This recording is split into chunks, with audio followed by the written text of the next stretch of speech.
Greetings, ladies and gentlemen. Welcome to another week of Arena STL. And boy, talk about a crazy week for playoff or indoor football here the last weekend. Not just in the indoor football league, but also the Arena League as well. Talking about with these two specific leagues specifically, it seems like it doesn't really matter if home field advantage. Usually, the advantage is going to the person that doesn't even have home field advantage when it comes to most of these games this year. But it's great for you to join me this evening, and we're going to start with before we go to leagues. There was some type of news that happened this week, a little bit small, involving the Arena Football League, and it's like the trademark deal. Nothing really big, huge, but a little bit of note is that reporting by Arena Insider, Anthony Carter. Of course, everyone knows Anthony has reported all sorts of deals that have happened during the whole start of the Arena Football League, especially what happened with the Philadelphia Soul. And this week, he mentioned that Lee Hutton's initial application when it comes to the Arena Football League has been refused.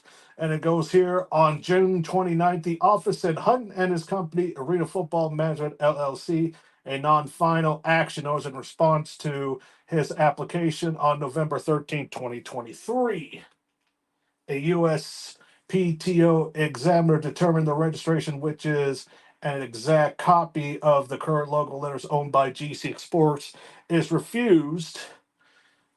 Uh, refused of likelihood of confusion. Trademark Act Section 2D bars registration applied for mark that is similar to registered mark that is likely consumers would be confused, mistaken, or deceived as to commercial source of goods or service in the parties the letter said. Now, of course, it's kind of interesting because when Lee Hutton was a commissioner, he would have should have known that G6 Sports had the trademarks already. Now it's kind of like, huh, like, was he trying to get the trademarks away from G6? Because G6 already has the trademarks, though. Their application is kind of the same before, but it's actually more of a black and white rather than the color. So, but G6 owned it, and it's refused, and no doubt that Lee Hunt's not going to probably try to attempt to do something. Who knows? Crazier stuff has happened. Now, deciding on which of the two, I decided we go with the Arena League playoffs first before we do the indoor football league.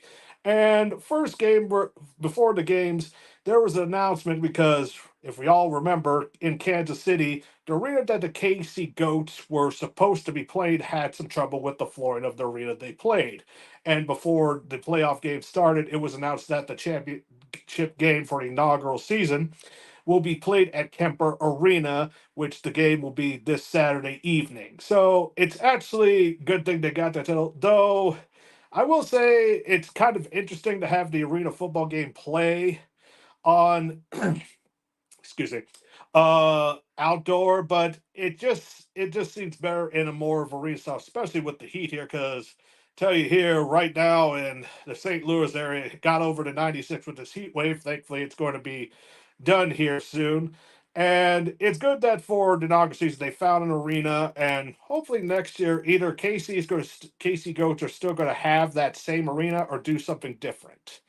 Now let's go with the first game, which is honestly I kind of predicted how this was going to go between the Duluth Monsters and Lunkers, and the Ozark Lunkers just lost momentum halfway through the season, and the Duluth Monsters, because as it really go, both Missouri teams were 1-2, and it was just too far between the ones out of the Missouri, which was in Duluth, Minnesota, with the Harbor Monsters, and then the Iowa Woo, and of course in Iowa.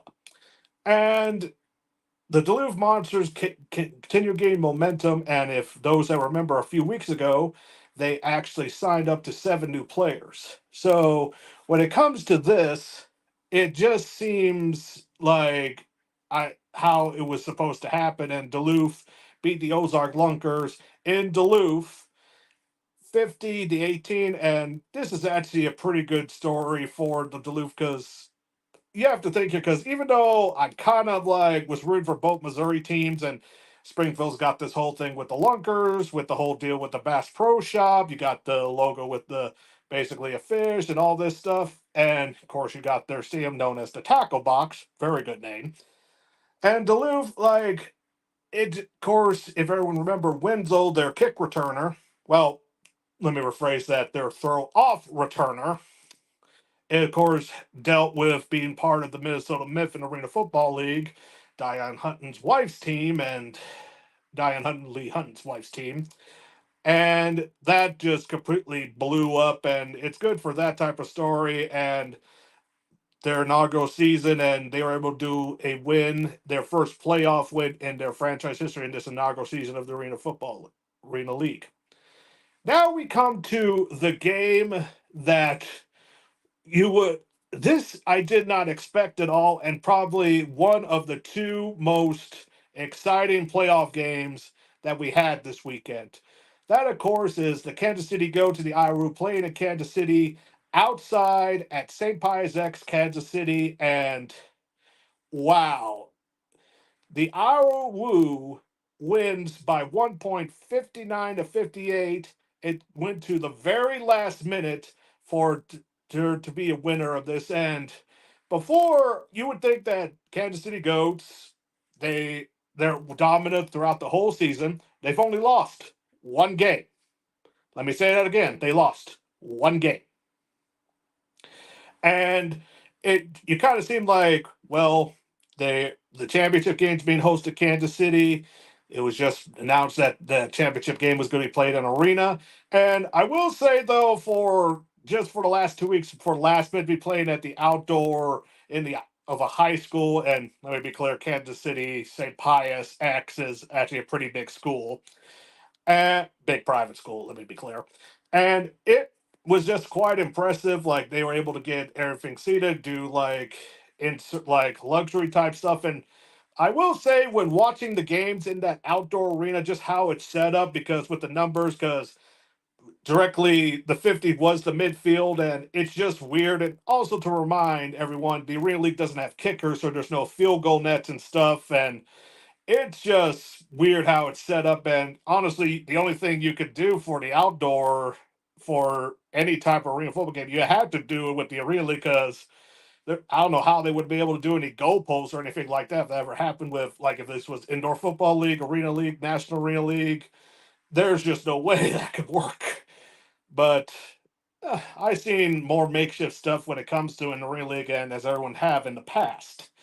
Now, the thing is, because you would think that the Kansas City Goats, they have the momentum. They're playing to host their championship game at their basically home market. And it's just very interesting to me, because this is like the third league where you had have a team play their championship game in their home market. For example, in the UFL, St. Louis had a chance to play a championship game in their home market. They failed. The the Indoor Football League, Vegas had a chance to be in the championship game that's held in their home market. They failed. And when it comes now, this is the 13th NFL in Kansas City, and it was just hard to believe right at the beginning. It's just like, Iowa gets the ball, they score. And then once Kansas City Goats get the ball, it was either the first or second play, the center oversnapped the quarterback, the ball went into the end zone, and the Iowa Woo was able to recover and score a touchdown that way. It was like, wow. And it was just for him then going back and forth, and it just like the Kansas City Goats were trying to get him back in this game, but they just kept making mistake after mistake after mistake, and it was just like, wow. And then for half this game to come to at the final minutes of this game, and for the Iowa just to beat the Kansas City Goats, let me say this again, by 1 point. And now in this inaugural league's championship, which is called Arena Mania, I actually have a picture of that here. There it is with the trophy. That's what it looks like. And that game will be this Saturday evening. And that, of course, will be broadcasted on YouTube, and only YouTube. They don't really have a deal, though. you kind of wonder if there might be some. You would think if the Kansas City Goats did play there, there might have been some local broadcast, but it doesn't look like that's going to happen. So, especially when you only have two teams that are not in the market with Duluth, Minnesota, and like I said, Iowa. So, it's going to be kind of interesting what the crowd's going to be for this inaugural championship game. Duluth really ain't that far, and neither is where the Iowa Woo is located. So it should be a pretty good way for distance for fans to come there.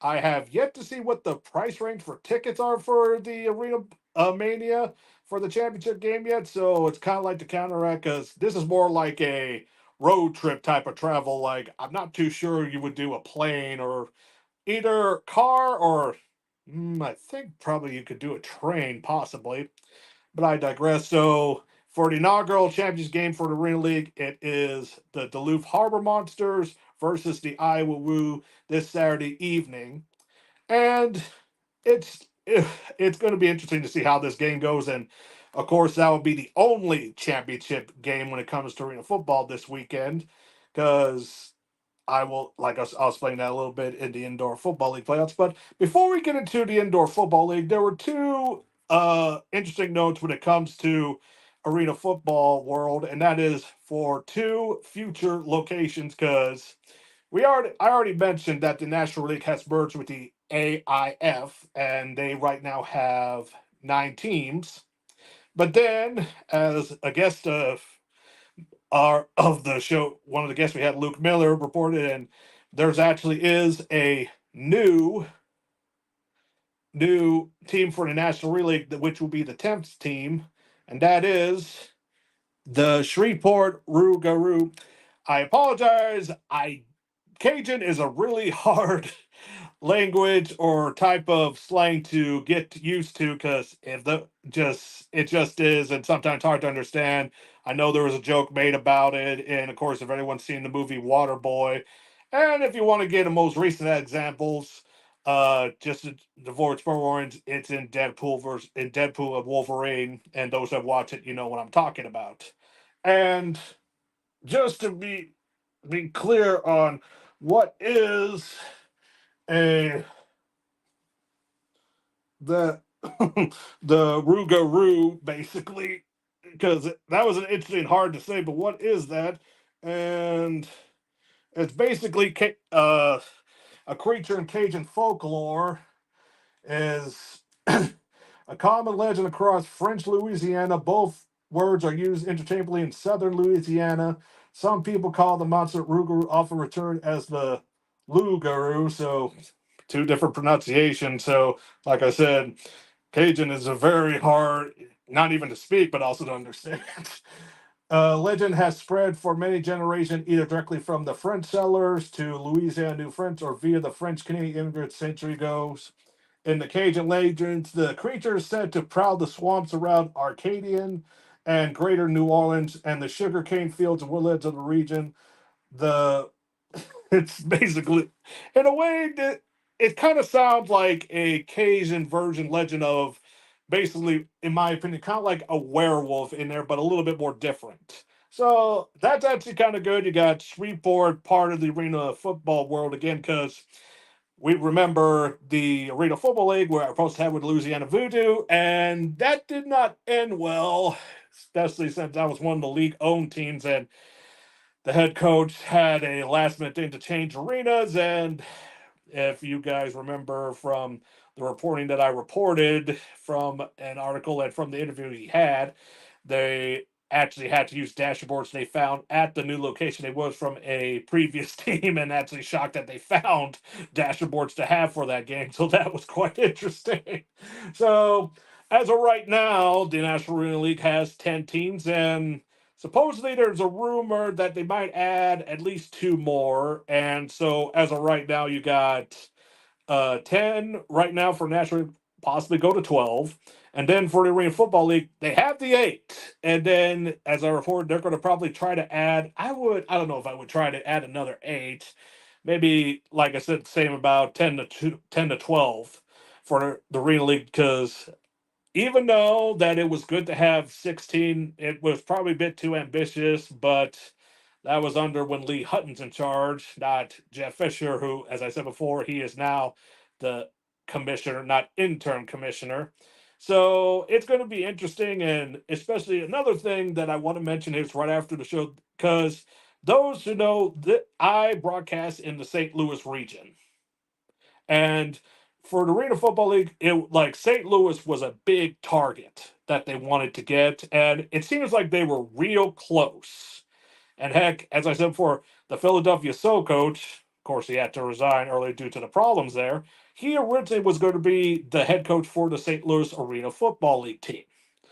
And one of the places that they were going to go, and the arena came out and said they had a contract, so it's still kind of interesting of like how like what is going to be the future. Because honestly, the Family Arena of St. Charles, Missouri, is probably the best bet because Enterprise Center in St. Louis downtown is probably going to be expensive, and who knows with the schedule with the St. Louis Blues, and especially during that time when it comes to the playoffs, and you never know, they could do it. And then, of course, you got the Chaffetz Arena, though it's kind of hard to tell with that one because during that time they mostly do concerts because they're just done with because that's where the St. Louis University college basketball teams, both the Billikens and Lady Billikens, play. So it's kind of hard to tell how they schedule that. So it's just kind of obvious with the Family Arena, and the Family Arena in St. Charles actually put up out a video a few days ago showing their progress of because one of the reasons that at least that's what Lee Hutton says is because of stadium availability and availability for the Family Arena is they were having renovations.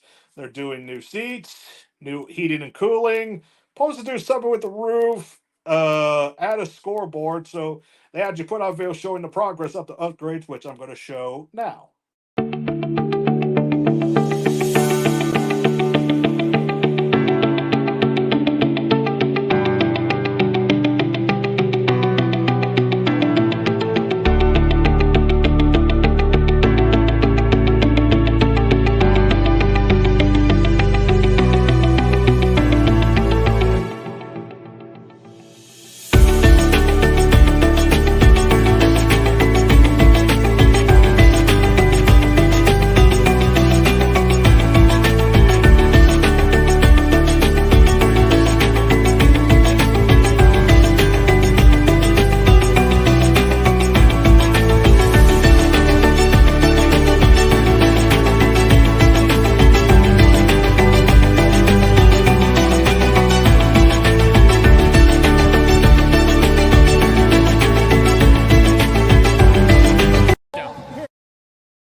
So as you saw in that video, they're mostly replacing the seating for the bottom bowl, and that needed to happen. For I've been to let's see about one, two, three, four, five, about at least over 15 arena games and also other events, including a concert at the Family Arena in St. Charles, and those seats need to be replaced. That is the original seating that they had when the place opened. It's somewhere, if I remember correctly, in the late 90s to the early 2000s when that was built. And this is actually a government, the county and city government of St. Charles County, that had the money built for that stadium. And the renovations, I believe, cost somewhere between 10 to 13 million to have that, and it needed it. It really needed it, especially for a scene. I was surprised for the heating and cooling because I thought they really didn't have a problem inside. So if they upgraded, hey, fine, go ahead. It's nice. And of course for St. Louis, for that area, this area here to get a future arena football team, having a newly renovated arena for to put a team in is always a good thing.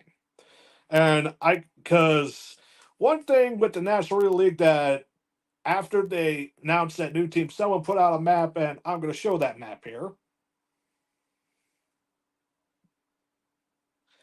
If you see from the map, there's like a big hole in between right there, in between Missouri and stuff. And so it comes like, as I said before, it would be good to have a team here because of the fan base here in St. Louis when it comes to football. especially if you've seen how we do with the Battlehawks of the UFL.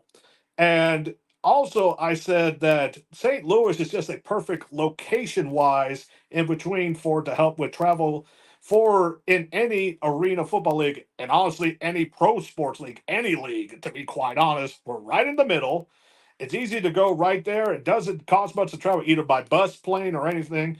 Heck, I'll say it again, even by train, though it'd probably be difficult to do it by train nowadays. So it's going to be good to see the next few months, like what happens, because I still think that the Arena Football League wants to have a team in here, and especially location wise, because you got those three teams in Kansas. You also got a team with the Nashville Cats that is right there. And honestly, for people know that that is Jeff Fisher's team and how we kind of feel about Jeff Fisher here, that's just instant money and rivalry right there to that happen if that ever happens. Before we go to the break, I just remembered because I mentioned that the Arena League, they're going to have two new teams, and this time I have both of the logos for the team there. First, of course, the team I mentioned, the Eclair, uh, excuse me, Jammers. Here's their logo.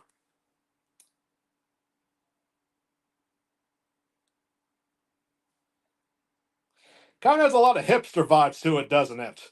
So, and then the one that was just announced, of course, is Hot Springs, Arkansas, with the Wise Guys.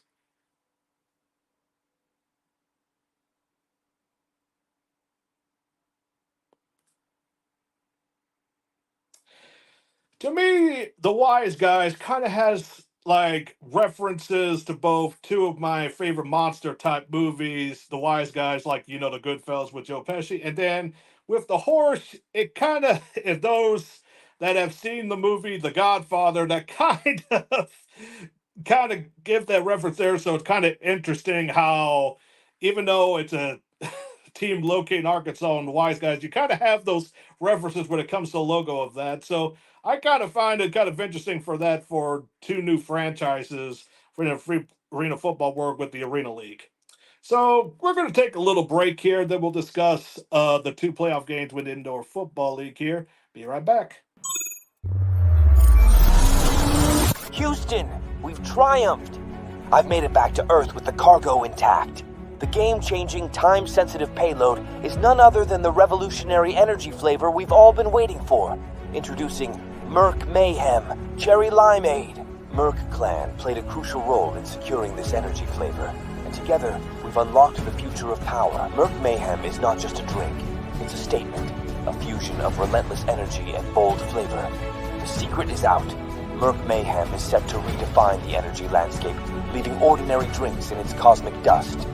Get ready for a taste explosion that matches Merc Clan's unparalleled power. Join the revolution, and let's unleash Merc Mayhem upon the world. Astronaut M signing off.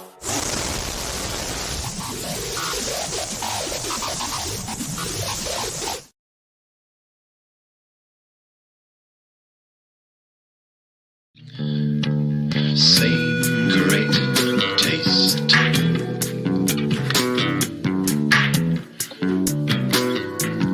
Yes, same great taste.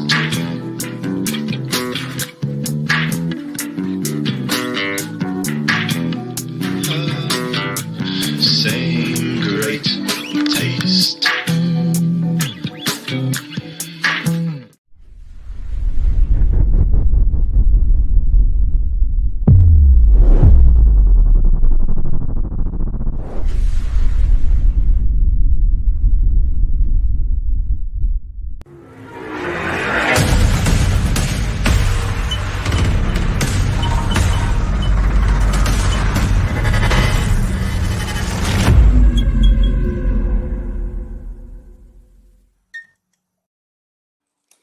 We're back. Now we go move to the Indoor Football League, and it's kind of interesting because both the games for the Arena League were played on Saturday evening at the same time, which is kind of hard to follow sometimes unless, of course, you have multiple viewings. And then the Indoor Football League, you had a game on Friday evening. Then you just have their last one just last night at about 9 o'clock, while the Friday one starts at 7 p.m. Central Standard Time. First one, you had the game between the Green Bay Blizzard and the Massachusetts Pirates. And of course, you got Green Bay playing at home. They got the number one seed. They had about 6,000 in attendance. Not bad for a Friday evening. And boy, you would think of how this game was played that Green Bay would do a lot better. And they did not play at all as if they were the number one seed in the East, or basically they were the number one team the whole season in the Indoor Football League. It was just like, wow. And basically, just turnovers killed them. The Massachusetts Pirates, they in the first quarter got one there 14-7. Then second quarter they got 20. Massachusetts got 7 again. Then it was a lot more closer in 3-7, 7-8. And during that time, the Blizzard, because they were behind, instead of doing just regular field goal kicks, they had to do drop kicks. And drop kicks, basically, it's kind of like a punt, and the ball has to hit the ground. Then you kick it, and it goes through the goalpost, and those are actually 2 points. And then it was 10 with Massachusetts and 6 again in the fourth quarter. And it, it was just like, I thought Green Bay would just do better, and it just, with unfortunately Benefield, like, no, I'm sorry, Max Mealer, Benefield's the quarterback for Massachusetts.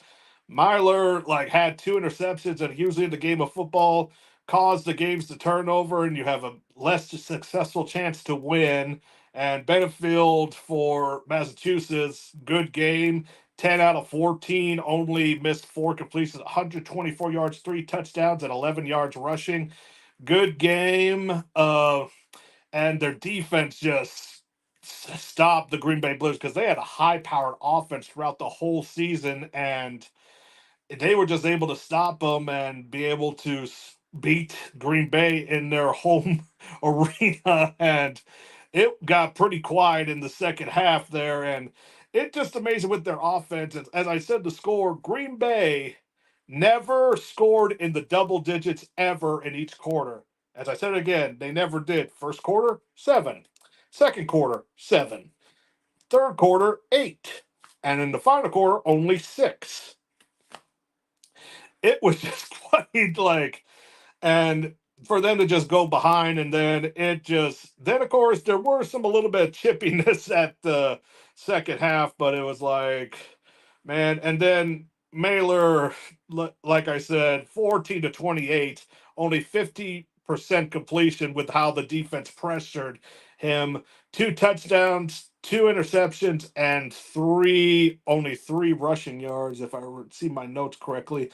But rushing, though, for Massachusetts, though, when it comes to an arena game, if you are somehow able to rush over 100 yards, especially for one person, you're going to do fine, especially in an arena game. Jimmy Robinson, 20 attempts, 108 yards, and 2 rushing touchdowns.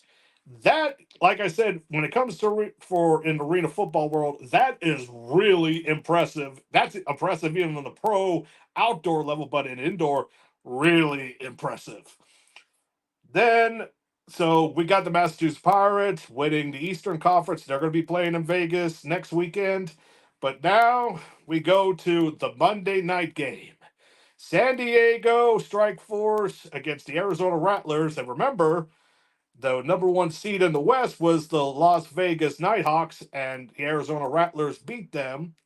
And then again, the other team, San Diego, beat the number 2 seed. So this game was in Arizona. Kind of interesting in a way to me of a repeat process years ago back in the late 2000s when Arizona Cardinals was neither the 1-2, either the 3 or 4 seed, and somehow they were able to, and the top seeds went down, and they were the top seed, and they hold the NFC Championship, and then they go to play the Super Bowl Pittsburgh Steelers that year. I believe it was, what was it, 08? Yeah, it has to be 08. Yeah, 08. And unfortunately, they didn't win, but you kind of had a repeat process when it involves a team from Arizona. And this game here, Arizona, like, they had like for a Monday night game, 7 7,000 fans. That's impressive for a Monday night game for Arena Football, I will say, because I went to a Monday night playoff game when the River City Raiders were playing here back in I think it was either 2017 or 2018, and it was not that big, especially since it was a Monday night game so 7,000 and 1,000 and more in attendance in the Green Bay game on a Friday night. That's really impressive. Really impressive. And that game was Arizona, the Rattlers with Snead did not let up. They knew how they have this opportunity. They want to play in the championship in Las Vegas, and they did not let up at all when it comes to this. And first quarter, they shut out San Diego 14-0. Then it was a little bit more competitive in the second quarter, but with San Diego winning that quarter by 15-14. Then, unfortunately, quarter three, this is where the interceptions come in. And unfortunately, Nate Davis, the San Diego quarterback, which had, according to the announcement crew, that he was basically the person that was up for the MVP, though be kind of interesting after this performance if he still is. So it's going to be interesting. And then the final quarter, you have Arizona with 17-8 from San Diego with a final of Arizona Rattlers 58, San Diego Strike Force 23. And like I said, Nate Davis for San Diego, 17 for 38, 179 yards, 2 touchdowns. Not one, not two, not three, but 4 interceptions and 4 rushes. And then Snead, who basically was the player of the game, 14-18, 159 passing yards, 3 touchdowns, 45 rushing yards, and 2 rushing touchdowns himself. It Arizona just didn't let up, and like I said, Arizona in the third quarter, the 13 points that Arizona scored were 2 interception touchdowns, back-to-back touchdowns. Both of them were interception returns. It was just like right after that, it just seems like the San Diego Strikeforce, they were still trying to win, but their momentum, they just went down and down and down, and there's just no way. And Arizona hit their owner, and the crowd were just excited for this because, as a reminder, I don't know, like Vegas was the number 1 seed, Rattlers were actually the 3 seed, and it was no. Nighthawks was the 2 seed. The Bay Area Panthers was the 1 seed in the West. My fault. And now you got 2 teams that were basically in the low seeds in the playoffs, Arizona, and especially the Massachusetts, both 3 seeds, Massachusetts Pirates and Arizona Rattlers, and they will play. Unfortunately, like due to having a game on Monday, they won't have a game until next Saturday. So the championship game held in Vegas, Massachusetts Pirates versus the Arizona Rattlers for the IFL championship. And I think I read this is the first time since 2018 or some. I think the championship was called the United Bowl. It's something Luke mentioned it on his X account, so I need to double check. So it's a rematch of that game. And it's going to be, honestly, a pretty good game, in my opinion. And one thing I want to mention is that compared to last week's streaming problems and this week, all the games on YouTube were streamed from the IFL YouTube channel. None of them were on on Stadium's YouTube channel. They were still broadcast on the Stadium channel, but on the air of the antenna or whatever you get, how you see Stadium on, how you get it through your broadcasting, no matter whether it's streaming, antenna, and so forth. It was a huge improvement. There was, at least last night's game, of a little bit of a freezing that happened right before halftime for about 15 to 20 seconds, and it went back to it. That was the only problem. There was no frame rate issues. There was no audio issues. So it was great to see of a huge improvement. And as the commissioner said last week with the IFL, they were going to get this and improve on it, and they did. And thankfully, my hat's off to you, sir, to getting that done. So I'm just glad that it was just it was just, trust me, with the games, it was just night and day. Night and day. So, a review this weekend on August the 10th, you're going to have the Arena League Championship between the Iowa Woo and the Duluth Harbor Monsters. It's kind of hard to choose this one because I would go by how the season went, but the Iowa Woo upset the Kansas City Ghosts, and that's actually one of the biggest upsets of the year. So, and could this be a chance you have a low seed win a championship, kind of similar to, I believe it was the year, one of the years the Albany Empire won, and they were like a very low seed. I think it was either 2017 or 18, or was it 16? Need to double check on that. And will they be the one to have the lowest seed in the playoffs to win a championship over the Duluth Harbor Monsters, which is the 3 seed? Well, no, 2 seed. I'm thinking how they were the number 3 for so long throughout the season. So it's going to be really interesting for this game here. Like I said, this game will be on YouTube, on the Arena League YouTube page. So that's good. Today, there is no, as I said before, no local TV or broadcast that has been announced for this. It's to be played in KC, and it's gonna at the Kemper Arena, so it's indoors, so nothing to worry there, like I mentioned before. And it'll be seeing that. And then, as I said before, the IFL Championship is the Saturday after that. And I believe it's also a night game. It's somewhere between, well, I'm trying to think here. It's going to be kind of early because whatever West Coast time. So it's going to be either going to be, at least here in Central Standard Time, probably either 9, or it could be a lot sooner. We'll have to see. So between the Arizona Rattlers and the Massachusetts Pirates. So that's going to be interesting, like the fan deal, because you know Arizona's going to be able to travel not that far. They're not that far from Las Vegas.